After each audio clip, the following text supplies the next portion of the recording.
He had spent years destroying her reputation, year after year, day after day, word after word.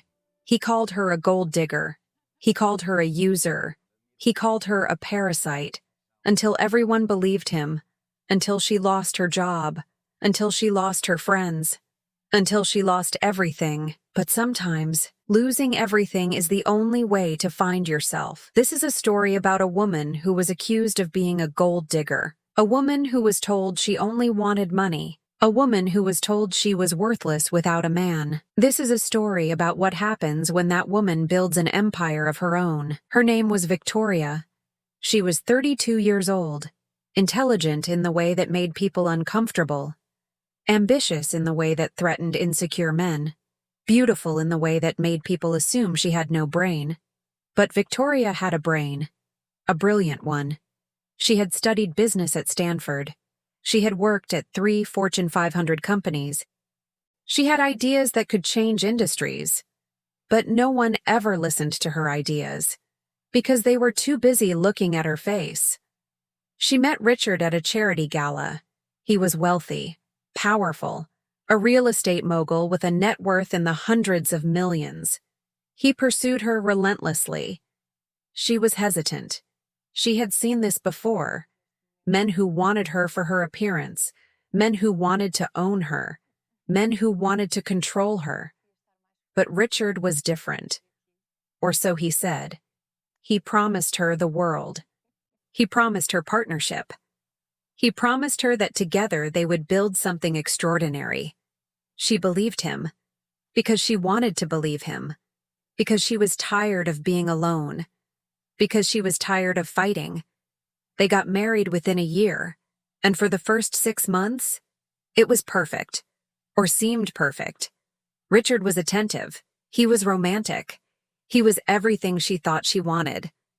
Then everything changed. It started with a comment. "You only married me for my money," he said one day. She laughed. She thought he was joking. But he wasn't joking. He was serious. And he kept saying it, over and over. "You're a gold digger. You don't love me. You love my money.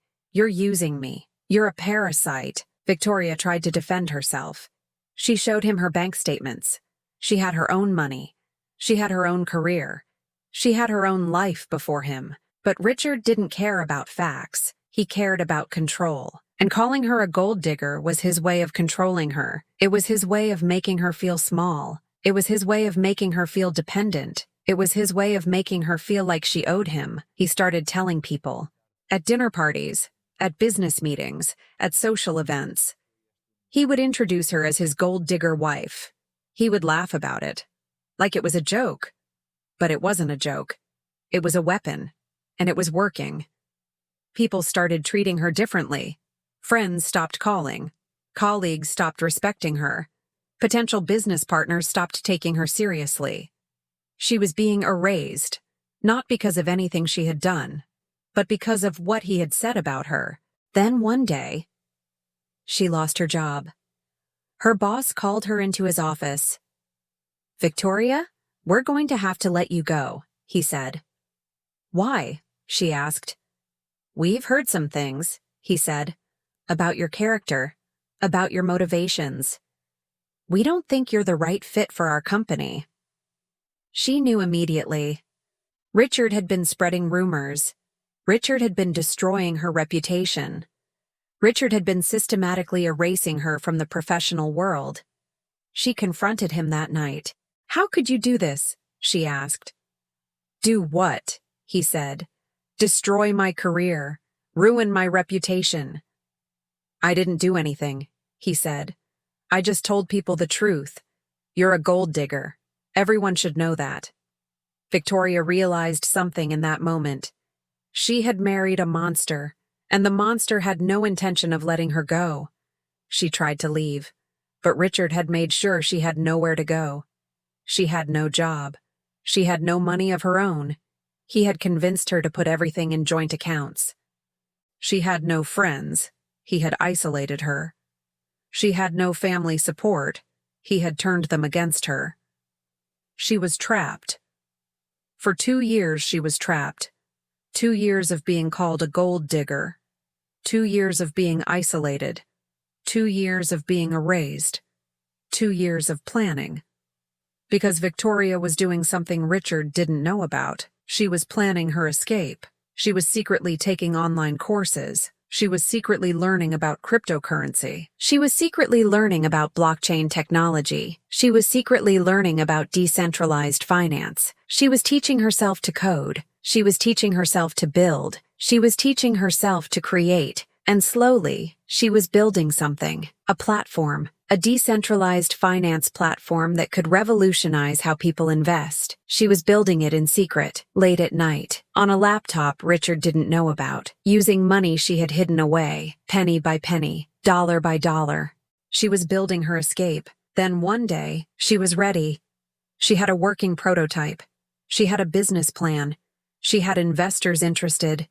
She had a way out. She told Richard she was leaving. She was calm. She was clear. She was done. Richard's reaction was immediate. "You can't leave me," he said. "You have nothing. You have no money. You have no job. You have no one.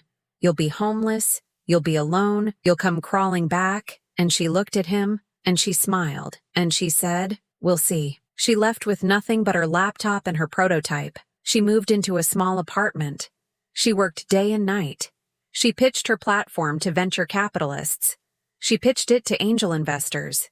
She pitched it to anyone who would listen, and people listened because her idea was brilliant, because her execution was flawless. Because she was brilliant, within 6 months, she had raised $5 million. Within a year, she had raised $50 million. Within 2 years, her platform was worth $1 billion. She had built an empire, all by herself, without Richard, without his money, without his name. She had proven something. She had proven that she was never a gold digger. She had proven that she was a builder. She had proven that she was a visionary. She had proven that she was worth far more than Richard had ever been. Then one day, she was invited to speak at a major tech conference, the biggest tech conference in the world. She was going to announce a major partnership. A partnership that would make her platform even more powerful. A partnership that would make her a billionaire. Richard heard about it. He decided to attend. He wanted to see her fail. He wanted to see her stumble. He wanted to see her prove him right. He wanted to see her come crawling back. But that's not what happened. Victoria walked onto that stage. She was radiant. She was confident. She was powerful. She was everything she had always been. But now, the world could see it. She announced her partnership. She announced her valuation. She announced her success. And the crowd erupted. Standing ovation, cheers, applause. And in the audience, Richard sat frozen. His face went pale. His mouth opened, but no words came out, because he was seeing something he had never expected to see. He was seeing the woman he had called a gold digger, and she was a billionaire. She had built $1 billion company. All by herself, without him, without his money, without his help. She had proven that she was never after his money. She had proven that she was after her own empire. She had proven that she was worth infinitely more than he was. Richard tried to approach her after the speech, but security stopped him. Victoria saw him, and she smiled, a real smile, a smile that said, "I'm free," a smile that said, "I'm powerful," a smile that said, "You were wrong about me." Then she turned away, and she walked out of that conference, and she didn't look back. Richard stood there, frozen, because he had just realized something. The woman he had called a gold digger, the woman he had spent years destroying, the woman he had tried to erase, had become something he could never be. She had become a self-made billionaire. She had become a visionary. She had become powerful, and she had done it without him. In fact, she had done it in spite of him. Months later, Victoria was on the cover of Forbes. The headline read, "From Gold Digger Accusations to Billion-Dollar Empire, How Victoria Chen Built the Future of Finance." The article told her story. The isolation, the accusations, the escape, the building, the triumph, and it went viral. Millions of people read it. Millions of people were inspired by it. Millions of people saw Richard for what he was. A man who had tried to destroy a woman and failed. Richard's reputation was destroyed, not by Victoria, but by the truth. The truth that he had lied about her, the truth that he had isolated her, the truth that he had tried to control her, the truth that he had failed. His business partners abandoned him. His investors pulled out. His reputation crumbled because the world now knew the truth. Victoria didn't seek revenge. She didn't need to. Justice had unfolded on its own. The truth had been revealed, and the truth had set her free. Years later, Victoria would be asked about Richard, in interviews, in podcasts, in documentaries, and she would always say the same thing. I'm grateful for him, not because he was kind, but because he taught me something important. He taught me that I didn't need anyone. He taught me that I was capable of building my own empire. He taught me that the only person I could depend on was myself, and that lesson changed my life. Victoria went on to mentor hundreds of women. Women who had been told they were gold diggers. Women who had been isolated. Women who had been erased. She showed them that they could build their own empires, that they could be self-made, that they could be powerful, that they could be free, and many of them did. They built companies, they built careers, they built lives, all because Victoria showed them it was possible. If you're listening right now, and you've been told you're not enough, know this: you are enough. You are capable. You are worthy.